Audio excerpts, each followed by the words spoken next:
کیا کسی کو پاکستان کی پہلی عید یاد ہے؟ قیام پاکستان کا باقاعدہ اعلان 14 اگست 1947 کی درمیانی شب کیا گیا۔ یہ رمضان المبارک کا مہینہ تھا۔ پہلا یوم آزادی 27 رمضان 15 اگست کو منایا گیا۔ پاکستان براڈ کاسٹنگ سروس سے قیام پاکستان کا انگریزی میں اعلان ظہور آذر نے اور اردو میں مصطفیٰ علی حمدانی نے کیا تھا۔ 27 رمضان کو جمعۃ الوداع کا دن تھا۔ اسی دن پاکستان کے پہلے گورنر جنرل قائد اعظم محمد علی جناح کی حلف برداری بھی ہوئی۔ قائد اعظم سے لاہور ہائی کورٹ کے چیف جسٹس سر میاں عبدالرشید نے حلف لیا۔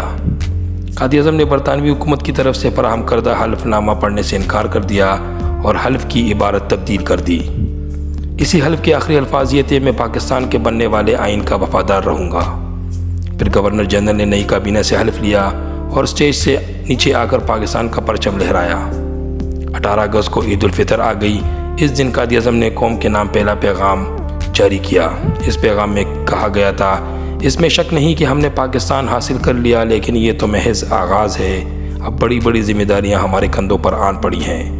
یہ ذمہ داریاں جتنی عظیم ہیں، اتنی ہی عظیم جدوجہد کا جذبہ، اتنا ہی عظیم ارادہ ہم میں پیدا ہونا چاہیے۔ پاکستان حاصل کرنے کے لیے جو قربانیاں دی گئیں، پاکستان کی تعمیر کے لیے بھی کم از کم اتنی ہی قربانیاں اور کوششوں کی ضرورت پیش آئے گی۔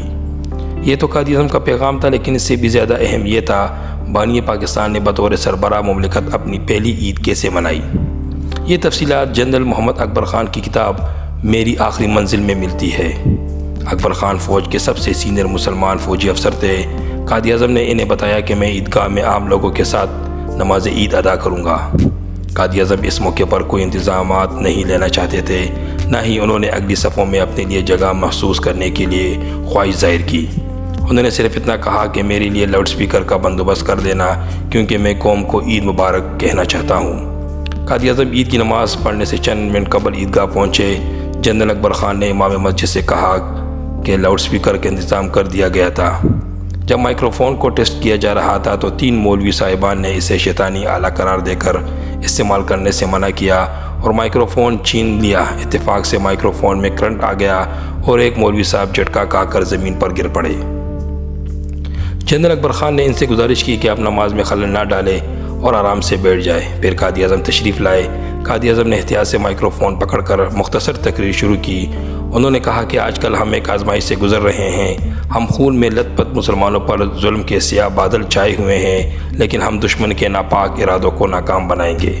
اس کے لیے ہمیں اتحاد و اتفاق کی ضرورت ہے۔ قائد اعظم نے قوم کو عید کی مبارکباد دی اور پاکستان زندہ باد کا نعرہ لگا کر تقریر ختم کر دی۔ نماز سے فارغ ہو کر قائد اعظم نے جنرل اکبر خان کو خدا حافظ کہا اور گورنمنٹ ہاؤس کراچی چلے گئے۔ گورنمنٹ ہاؤس میں نہ کوئی دعوت تھی، نہ ہی عید ملن پارٹی۔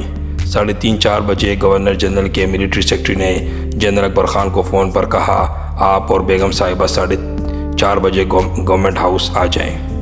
جنرل صاحب گورنمنٹ ہاؤس چلے گئے۔ قائد اعظم نے انہیں چائے پلائی اور پھر کہا کہ میں ہندوستان سے ہجرت کر کے آنے والے کو سنبھالنے کے انتظامات دیکھنا چاہتا ہوں۔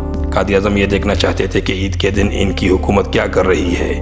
قائد اعظم سب سے پہلے کیماڑی چلے گئے، وہاں کے مہاجر کیمپ کا دورہ کیا۔ پھر کراچی کنٹونمنٹ اسٹیشن پر آئے جہاں مہاجرین ریل سے آتے تھے۔ پھر وہ کراچی ایئرپورٹ گئے کیونکہ بہت سے مہاجرین ہوائی جہاز سے بھی آ رہے تھے۔ قائد اعظم نے مہاجر کیمپوں پر اٹھنے والے اخراجات کا حساب کتاب دیکھا اور پھر فاطمہ جناح کو مخاطب کر کے کہا: مہاجرین کی دیکھ بھال کا کام آپ اور بیگم اختر خان کو اپنے ہاتھ میں لینا ہوگا۔ عید کی شام قائد اعظم نے مہاجرین کی دیکھ بھال کے انتظامات کا جائزہ لینے میں گزاری اور جگہ جگہ مہاجرین کی حوصلہ افزائی کی۔ عید الفطر کے دن ہندوستان سے جو ٹرینیں آئیں ان میں مسلمانوں کی لاشیں بری ہوئی تھیں۔ مسلمانوں کا قتل عام عید الفطر کے بعد بھی کئی ماہ تک جاری رہا اور 24 اکتوبر 1947 کو عید الاضحیٰ آئی تو جموں میں مسلمانوں کا قتل عام شروع ہو چکا تھا۔ جو مسلمان ہندوستان میں پھنس گئے تھے ان پر ظلم کے وہ پہاڑ ٹوٹے جو بعد میں اسرائیل نے فلسطینیوں پر توڑے۔ پٹیالہ میں مسلمان عورتوں کو برہنہ کر کے ان کا جلوس نکالا گیا۔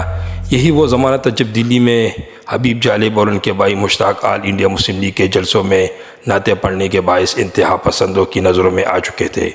حبیب جالب کی عمر صرف 15 سال تھی جب ان کے والد صوفی عنایت اللہ کو پتہ چلا کہ حبیب اور مشتاق کو قتل کرنے کا منصوبہ بنایا گیا تو انہوں نے ایک رات ان دونوں کو خاندان کی دیگر عورتوں کے ہمراہ پہاڑ گنج ریلوے اسٹیشن سے پاکستان روانہ کر دیا۔